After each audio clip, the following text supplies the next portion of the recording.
Wala, parang nasa langit na ako kasi pangarap ko to, bata pa lang ako. Ayun.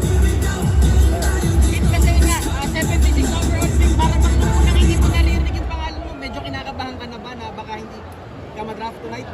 For me, naka-mindset naman ako na yung focus ko is makuha man o hindi.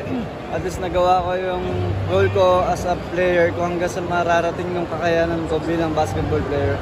And kaya ako naglalaro is gusto ko rin makapagbigay inspirasyon sa kabataan and sa mga nag-aangad na makaabot ng mataas na liga. And nakikita ko naman yun na natutulungan ko din talaga yung mga community ng basketball talaga. Tapos San Miguel pa yung nag-draft sa'yo, masasabi Yes, ako hindi ko expect na kukunin ako ng, mapipik ako ng San Miguel. Pero kanina naiiyak na lang ako na natawag pa yung pangalan ko kahit bandang huli na. Pero will ni Lord yun, kaya sobrang nagpapasalamat ako kay Lord talaga. Parents, kasama mo. Parents.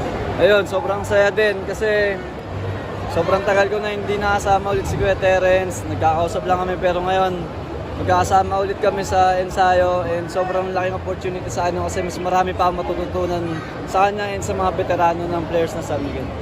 Kailan ba kayo ulit nag-usap? Ano sabi mo? Kanina magkausap po kami. Kanina magkausap. Yes po. Pero nag-abot ba kayo sa FPU?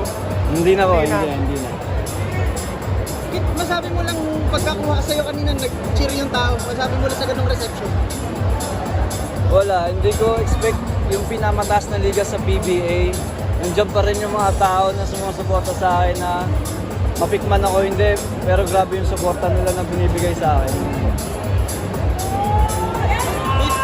Congrats, thank you. Thank you po, thank you. Thank you.